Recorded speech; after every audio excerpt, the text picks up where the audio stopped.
No one could calm the millionaire's autistic daughter until the new maid made her smile. The scream ripped through the hallway the very moment Emily stepped into the house. She froze, her heart racing. It wasn't the cry of an ordinary child. It was raw, jagged, desperate, like a wounded soul trapped in the dark. The front door opened. A man appeared, his face pale and drawn, heavy shadows etched beneath sleepless eyes. He gave a faint nod, voice rough. "You must be Emily. Come in, please. Sorry about the noise. It's my daughter." Another scream, louder this time, sharp enough to send chills down Emily's spine. The man closed his eyes for a brief second, as if swallowing a lump of helplessness. She's having a bad day. Emily stepped inside. At the end of the hallway, the scene stopped her in her tracks. A little girl, no more than 7, was throwing everything within reach: pillows, books, even the TV remote. Her eyes were wide open, her mouth stretched in wordless cries. They weren't words, just sounds torn out of her throat, sounds of pure agony. A middle-aged woman, perhaps a therapist, tried to approach but failed. "Sophie, breathe. 1, 2, 3. Now exhale. Try again." But Sophie couldn't hear. The storm had already swallowed her whole. The man exhaled heavily, running a hand through his messy hair. "I'm Michael. That's my daughter Sophie," he introduced quickly, eyes heavy with despair. The woman frowned, glaring at him. "This isn't working. You need to consider stronger medication. I've told you before." Michael shook his head instantly, his voice tight. "She's only 7. I won't turn my daughter into a shadow with pills." "Then what, Michael? Let her hurt herself?" Emily's chest tightened. Sophie was trembling now, clutching a heavy glass vase. If she threw it, it would shatter. "Sophie, stop!" the woman shouted, stepping back. Michael reached out, his voice breaking. "Please, sweetheart, don't." But Sophie didn't listen. That was when Emily moved. She didn't think. She stepped quickly into the living room, lowered herself to the floor amid the chaos. From her bag, she pulled out a magazine, tore out a blank page. She took out a pen she always carried and began to draw. No one understood what she was doing. Sophie's cries continued, but after a few moments, they wavered. Her frantic eyes caught sight of the stranger sitting on the floor, calmly sketching in silence. Michael almost spoke, but froze. Something told him not to interrupt. Slowly, Sophie let go of the vase. Her gaze clung to the moving pen. She walked forward, small steps, trembling, chest heaving. She stopped right in front of Emily. Emily didn't look up. She kept drawing, each line deliberate. A picture took shape. A little girl sitting beside a woman. 2 simple figures with space left between them, like an invitation. Sophie knelt down, her tiny hands trembling as they touched the edge of the paper. A single tear slipped down her cheek. Michael stood frozen, chest tight, eyes burning. He couldn't believe what he was witnessing. The middle-aged woman scoffed, her tone sharp. "Ridiculous! A maid who thinks she can do my work?" Michael didn't answer, because for the first time in years, his daughter had stopped screaming. Emily set the pen down and slid the paper towards Sophie.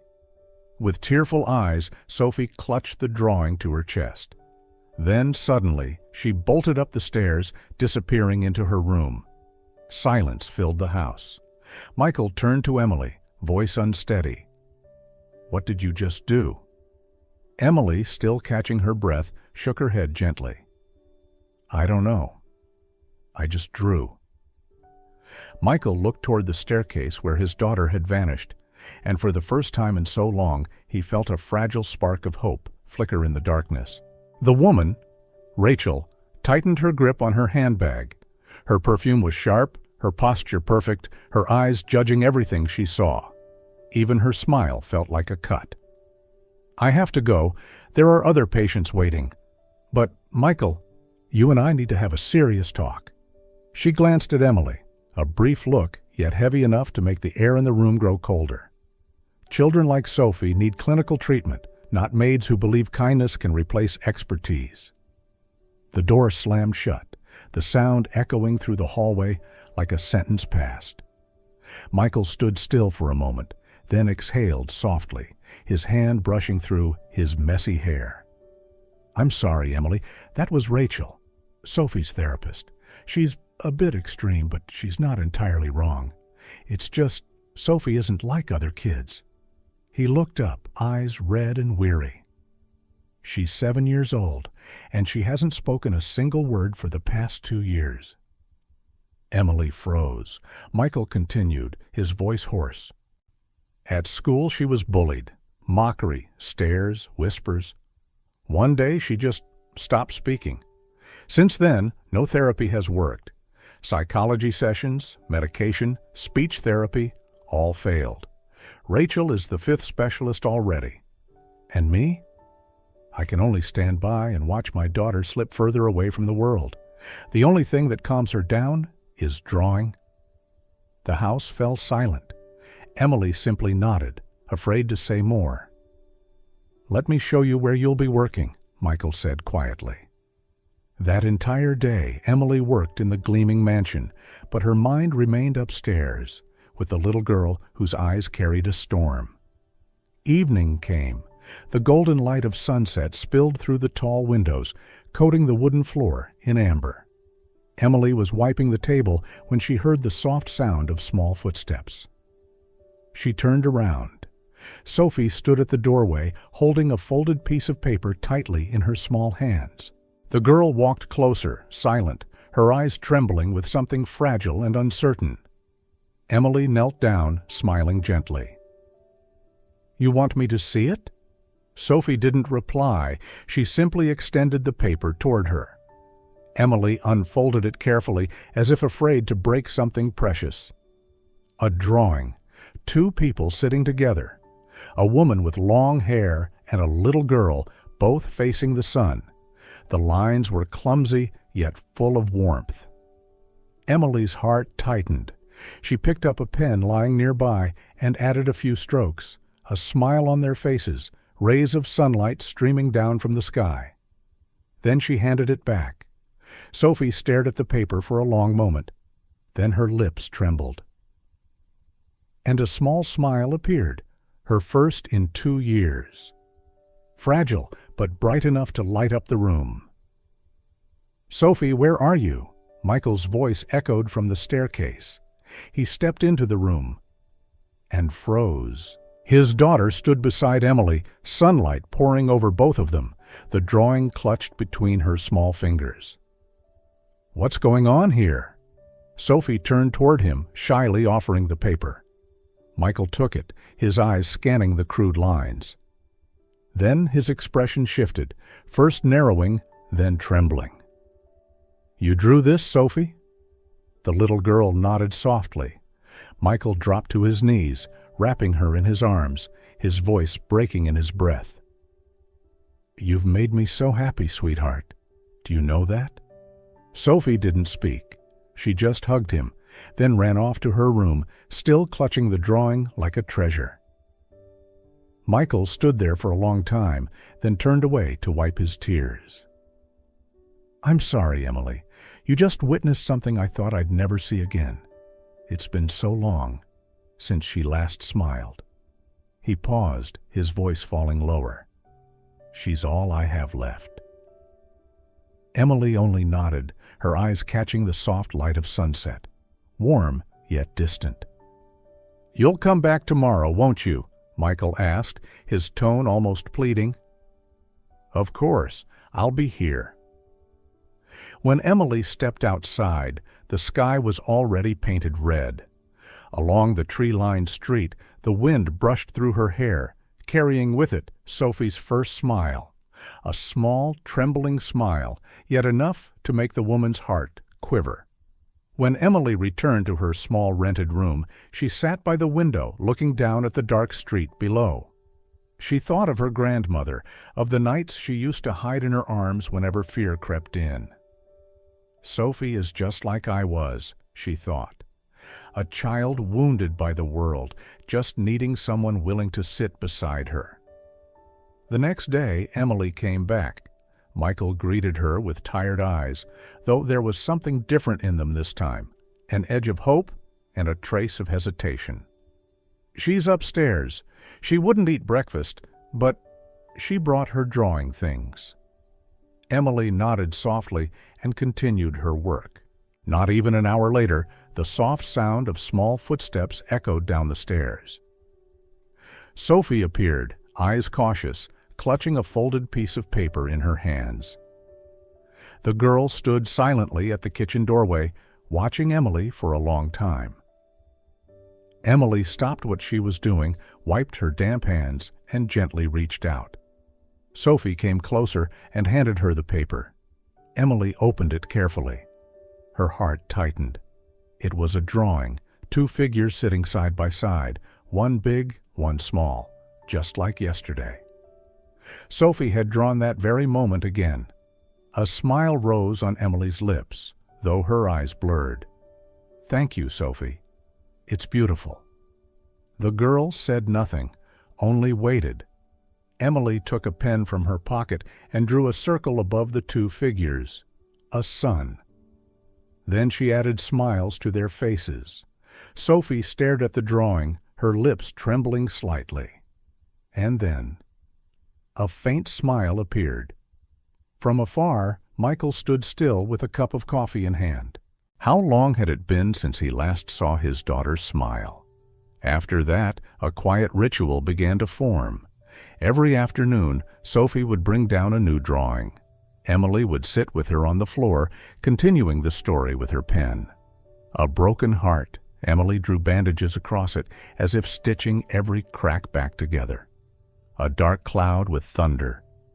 Emily added an umbrella and a rainbow behind it. A little girl crying alone in a corner.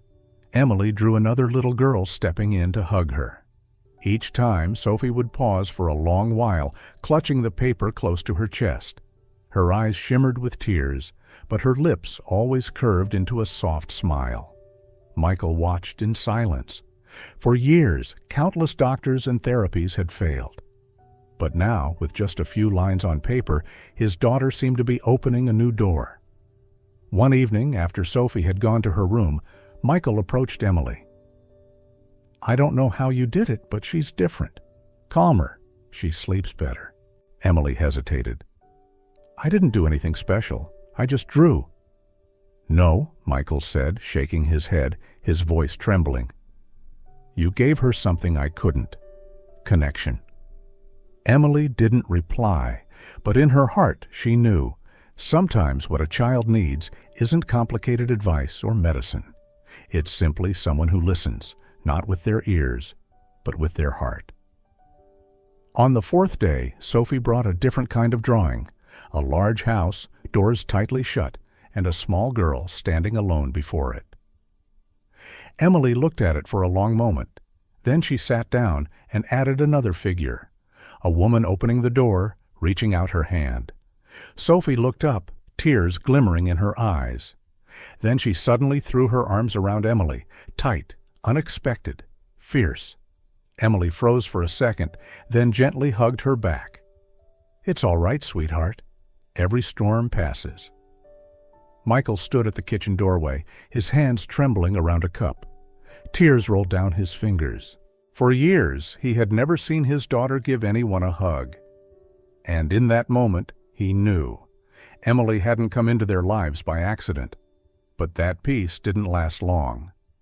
On Friday afternoon, the last rays of sunlight slipped through the wide glass windows, glimmering across the polished wooden floor.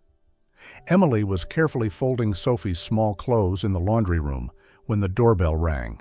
Long, firm, like a warning. Michael went to open the door. Standing at the threshold was Rachel, Sophie's therapist, around 35, slender and exuding absolute control. Her brown hair was neatly tied back, her white coat spotless, and her sharp eyes seemed to pierce through every unspoken word. "Michael, I brought the new documents. I think it's time to return to the medication plan I recommended before." Her voice was steady, cold, and metallic. As she stepped inside, Rachel's gaze immediately landed on the corner of the living room. Sophie was sitting on the floor, surrounded by sheets of colorful paper, suns, flowers, and drawings of two people holding hands. Rachel frowned. "What is this?" Michael smiled softly. "Sophie's drawing. She's been much calmer lately, Rachel." Rachel bent down and picked up one of the drawings. Her voice turned sharp. Did she make this herself, or with someone's help? Emily had just come out of the laundry room, still holding a towel in her hands, and froze in the hallway. Rachel glanced at her, a look tinged with both disdain and suspicion. "I need to speak with you privately, Michael." They entered the study. The door closed halfway, and through the small gap, Emily could hear their voices, words slicing through the fragile calm that had only just returned to the house. "What are you thinking, Michael?" Rachel's tone was cutting. "All letting a maid with no training play therapist with your daughter?" Michael kept his voice steady, though his hands were clenched tight. "Emily isn't playing. She listens to Sophie in a way no one else ever has. Sophie is responding better than before." Rachel let out a dry laugh. "You actually believe that? You're gambling with your daughter's mental health because of a few childish sketches and a temporary smile?" "Rachel, I know you care, but—" "No, Michael, you don't know anything." Her voice rose sharply. "You're exhausted, lonely, and now some gentle woman shows up, smiles kindly, and makes you believe everything will be fine. That's not therapy. That's illusion." Michael tightened his jaw, struggling to stay calm. "Don't talk about me as if I were one of your patients. I only know that Sophie is getting better, and that's real." Rachel stepped closer, her voice lowering, smooth, but filled with arrogance. "You don't understand. Progress like that can be dangerous. If Sophie becomes too attached to Emily, she'll stop trying to connect with the real world. She'll live inside a bubble of false emotions that Emily unintentionally created. And when Emily leaves, do you know what will happen? She'll break." A heavy silence fell. Michael looked down at the floor, his voice rough. "You're talking about risks. I'm talking about a little girl who just smiled again after 2 years. I can't kill that spark just because of fear." Rachel closed her eyes, trying to control her anger. "I only want to protect you, and Sophie. But be careful, Michael. Not everyone who walks into your life comes with good intentions." She finished speaking, then walked out of the study, the door slamming against the wooden frame. Emily flinched, lowered her head, and went back to her work, though her hands trembled slightly. In her chest, something uncertain began to stir. A faint unease, a premonition that the fragile peace in this house was about to be swept away, like the last breath of wind dancing past the evening window. In the days that followed, Michael changed. He spoke less, and his eyes often avoided Emily's whenever she and Sophie sat together to draw. One afternoon, when Sophie brought down a new picture, Emily smiled and opened her arms, but Michael interrupted. "Sophie, you should leave that drawing in your room. We'll show it to Rachel during your therapy session." Sophie froze. She clutched the paper tightly, her eyes slowly filling with tears. Emily felt her heart twist in pain, but she couldn't say anything. That evening, Michael called Emily out to the porch. "I need to ask you something. From now on, please focus only on your cleaning duties. Try to keep some distance from Sophie." Emily's voice trembled. "But she's the one who comes to me. She needs someone to listen." I understand, but Rachel believes your involvement might interfere with her professional treatment. I can't take that risk." Emily turned away, hiding her tearful eyes. "I understand." In the days that followed, Emily kept her distance, just as Michael had asked. When Sophie approached and held out a drawing, Emily only shook her head gently. "I'm sorry, sweetheart. I'm busy today." The light in Sophie's eyes went out. She turned away silently, clutching the paper to her chest, her small shoulders trembling. Michael saw it all but said nothing. And then he noticed Sophie began to change. She withdrew again. The tantrums returned. Her sleep grew restless. The smiles disappeared. One night, Michael stayed awake, sitting by her bed, watching his daughter tremble through another nightmare. A terrible fear grew inside him. Had he made the wrong choice? On the 14th day since Emily's arrival, Michael made a decision. He called Emily into the living room, his voice heavy with sorrow. "I think it's best if you don't continue working here anymore." Emily stood frozen. She had known this day would come, but hearing it still felt like a blade cutting into her heart. "May I say goodbye to Sophie?" Michael hesitated, then nodded. Emily walked upstairs. The door creaked open. Sophie was sitting on the floor, surrounded by countless drawings. When she saw Emily, her eyes lit up, but then dimmed as Emily whispered, "I have to go now, Sophie. I can't come back." Sophie shook her head violently. Her lips moved soundlessly. "No, no." She grabbed her pencil, frantically sketching. Within minutes, she held out a drawing, Emily and Sophie holding hands under a large sun, and beneath it, trembling, crooked letters read, "Don't go." Emily burst into tears. She pulled Sophie into her arms. "I'm sorry, my love. I have to go." Michael stood at the doorway, watching the scene. His heart felt unbearably heavy. But behind him, Rachel observed quietly, her hand resting on his shoulder, a cold reminder. Emily left. Sophie ran to the window, slamming her small hands against the glass, her mouth open in a silent scream. Michael turned away, unable to look. Rachel smiled faintly, but deep inside, Michael knew. He had just lost the most precious thing his daughter had ever found. The next day, Rachel sat in the living room with Michael, sipping her tea with quiet arrogance. "You see now? Sophie needs professional stability, not fleeting illusions. Trust me, I know what's best for her." Michael nodded repeatedly, but in his eyes, a quiet unease still burned beneath the surface. Across the city, Emily collapsed onto the narrow bed in her small rented room. She had cried until her voice was hoarse. But there was no time for weakness. The rent, her grandmother's hospital bills, everything was waiting. She began searching for work everywhere she could. Restaurants, laundromats, grocery stores. At first, people welcomed her kindly, but within days, the responses became the same. "I'm sorry, we can't hire you." No one ever said why, but slowly, Emily began to understand. Rachel, it had to be her. The first week, 3 rejections. The second, 7. Emily was on the edge of despair. And then the worst news arrived. One morning, while cleaning a client's house, Emily's phone rang. "Emily, your grandmother has been admitted to the emergency ward. She's in a coma from diabetic complications. You need to come immediately." The mop slipped from her hands. Emily ran as fast as she could to the hospital. Her grandmother lay there, small and fragile, her face pale beneath the harsh white light. The doctor's voice was grave. "She'll need long-term treatment. The cost will be significant.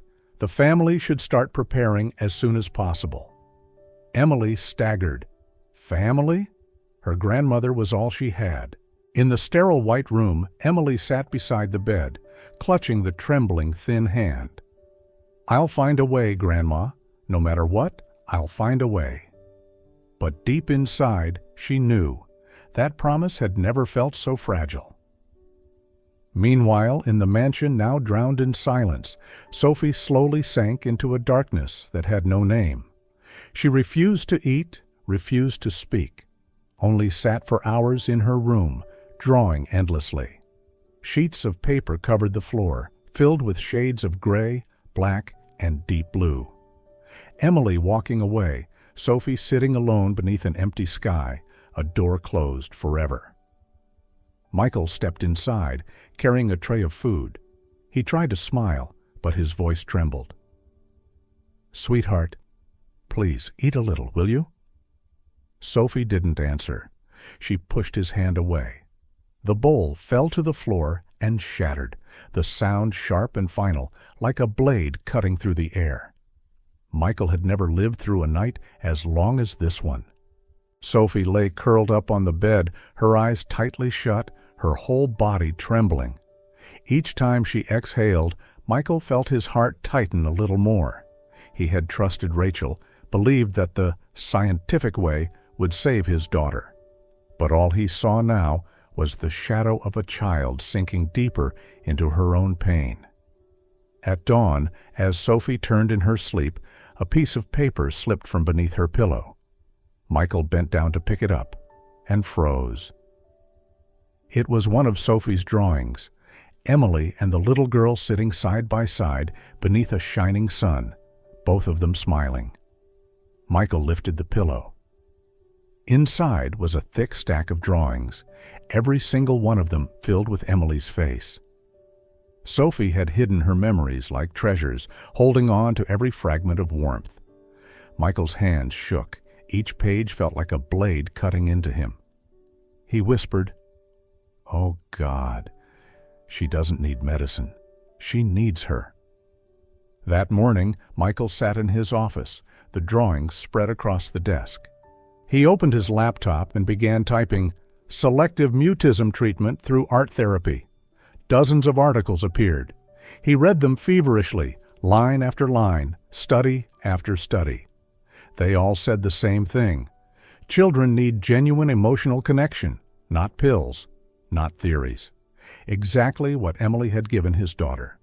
He ran his hands through his hair, guilt crashing over him like waves. He had let fear drive his choices. He had let Rachel control him. And Sophie had paid the price. The phone on his desk vibrated. Michael stared at the unfamiliar number for a moment before answering. "Hello, is this Mr. Michael? I'm the owner of the laundry shop where Emily applied last week. I just wanted to confirm something. A woman called me, said she was your family's psychologist. She claimed Emily had behaved inappropriately toward you. It didn't sit right with me, so I wanted to check directly." Michael's anger ignited like fire. Her name was Rachel, wasn't it? "Yes, that's right." Michael's grip on the phone tightened. There was no doubt anymore. Rachel had destroyed Emily's reputation and blocked every chance she had to rebuild her life. He stood up abruptly, his pulse pounding in his ears. That afternoon, Rachel arrived at the house as usual, but this time Michael was waiting. "We need to talk." Rachel blinked in surprise but kept her composed smile. "Of course. About Sophie's treatment?" Michael threw the pile of drawings onto the table. "You call this unhealthy progress? These are the first genuine smiles my daughter has had in 2 years. And you want me to believe this is harmful?" Rachel's face paled. "Michael, you're being emotional. I was only trying to protect you and Sophie." By sabotaging Emily? By calling every place she applied and spreading lies about her? Rachel stepped back. I just... Michael's voice broke into a roar. "You destroyed an innocent woman. You knew Sophie needed her, and you still did it because you were jealous?" Rachel's eyes filled with tears. "I love you, Michael, from the very first day. I've been here for 2 years, trying, sacrificing, and then that maid walks in, and within weeks she takes everything from me." Michael was silent. The anger and disgust in his chest made it hard to breathe. "Get out of my house, now," Rachel's voice cracked. "You'll regret this."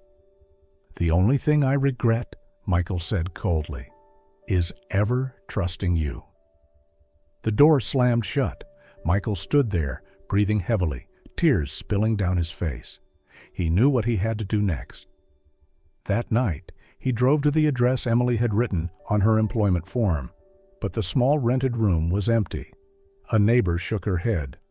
"She's gone. I heard her grandmother got very sick. They went back to their hometown." Michael felt the ground collapse beneath him.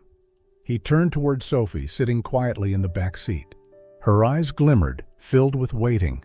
Michael whispered, "I'll find her, sweetheart, no matter how far I have to go." And in Sophie's eyes, for the first time in weeks, a faint spark of hope flickered back to life.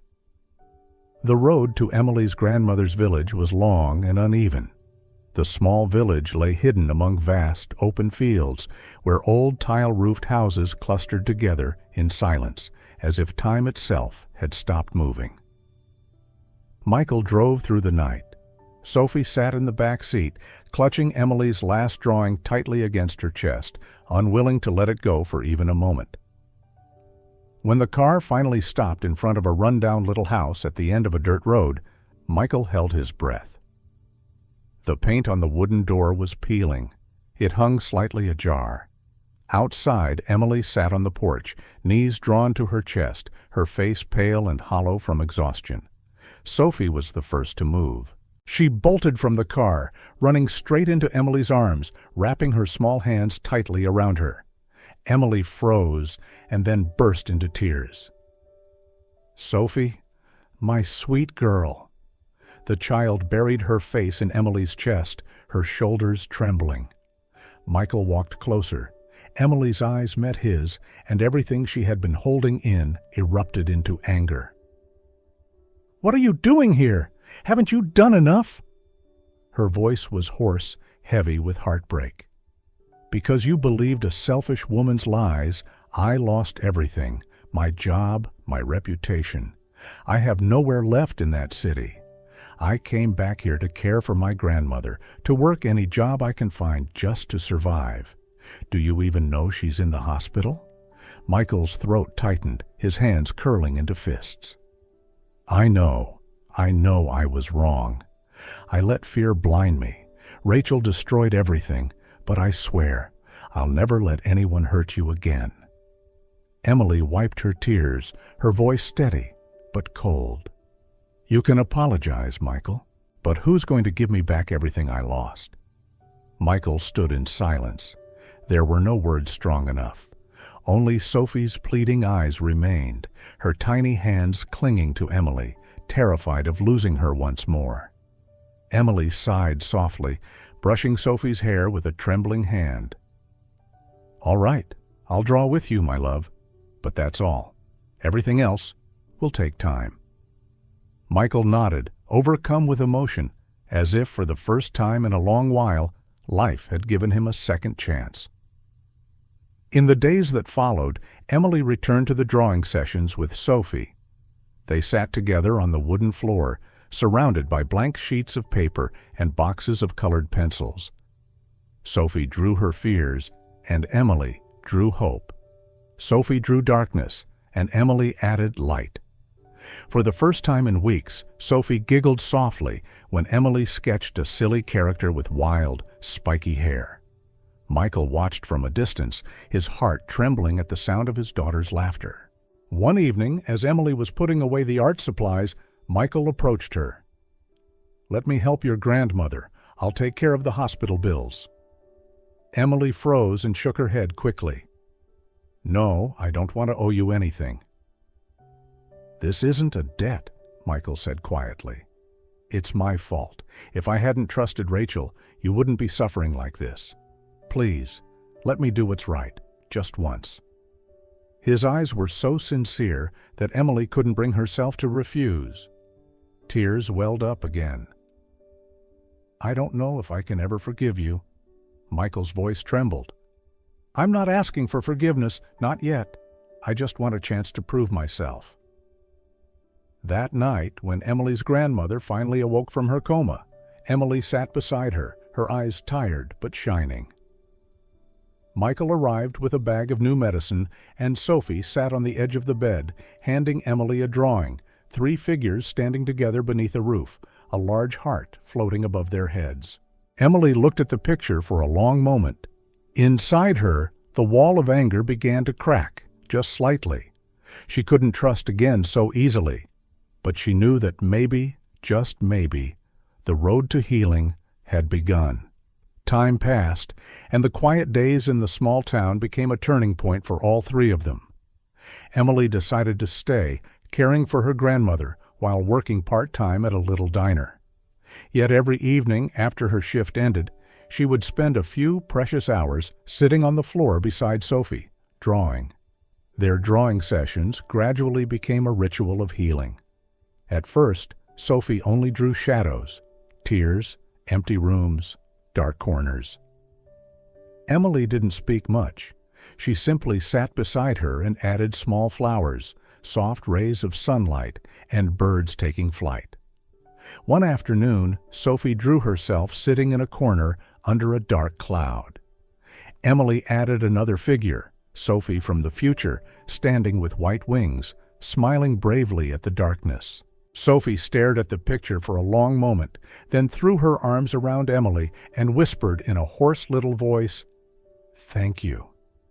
It was the first time Sophie had spoken clear words to Emily. Michael stood in the doorway, watching, his heart trembling, tears running down his face without him even realizing it. Michael changed too. He no longer let work consume him. By day, he traveled between the city and the town, trying to balance his company responsibilities with being there for his daughter. At night, he sat in the small house, sharing simple homemade dinners with Emily and Sophie. One night, after Sophie had fallen asleep, he turned to Emily and said softly, "I used to think I was strong, but the truth is, I was just a coward hiding behind my work. If it weren't for you, I would have lost Sophie forever." Emily said nothing. She hadn't fully opened her heart yet, but his sincerity warmed something deep inside her. Little by little, Sophie made remarkable progress. She began to speak short words, then form full sentences. At school, though still shy, she managed to make a gentle friend, another quiet girl who loved to draw with her during recess. One evening, Sophie brought Emily a large drawing, the whole family sitting together, her grandmother smiling on a chair, Michael holding his daughter, and Emily sitting beside them, all under a star-filled sky. Emily looked at the drawing, her throat tightening. She couldn't deny it. She had become part of Sophie's family. Michael sat beside her and said quietly, "That's not just Sophie's dream. It's mine, too." Emily turned away, avoiding his gaze. She knew her heart was softening, but the old wounds still kept her from trusting completely. Time moved on. Emily's grandmother slowly recovered thanks to proper treatment. One day she held Emily's hand and smiled. "You deserve to be happy, my dear. Don't let the past keep you prisoner forever." Emily stayed silent, but inside her, the knots that had bound her for so long began to loosen. That night, as she sat beside Sophie at the drawing table, she said softly, "Let's draw a house today." Sophie's eyes widened. Emily drew the roof first, then a window glowing with warm light. Sophie quickly added 3 figures standing in front of the door, a man, a woman, and a little girl. On the roof, she drew a bright red heart. Emily looked at the drawing, then at Sophie. The little girl smiled, a small, tender smile filled with hope. And for the first time, Emily smiled too, the smile of a woman who had finally begun to believe that she could be happy again. A few weeks later, Michael prepared something special. Quietly, he gathered all of Sophie's drawings, every sheet from the early days of despair to the newest ones glowing with color. One by one, he hung them around the living room until the space became a small gallery, a story told not with words, but with the hands and eyes of a child. That evening, when Emily walked in, she stopped in stunned silence. All 4 walls were alive with color, pain, loss, return, and finally, smiles. In the very center hung Sophie's latest drawing, a family of 3 holding hands, and above them the clumsy but radiant word, "Forever." Michael stepped forward and knelt before Emily, his eyes steady but full of tenderness. This is Sophie's story, but it's also ours. Emily, you brought life back to my daughter, and to me. Will you give me the honor of writing the next chapters with you, as my wife?" Emily covered her mouth as tears spilled down her cheeks. Sophie came running down the stairs and wrapped her arms around her, eyes shining with hope. Emily looked at Michael, then at Sophie, and finally nodded softly. "Yes." The room erupted. Sophie jumped up, hugging both of them, her small arms encircling their shoulders. In that moment, a family truly mended itself, born out of ruin, yet stronger than ever.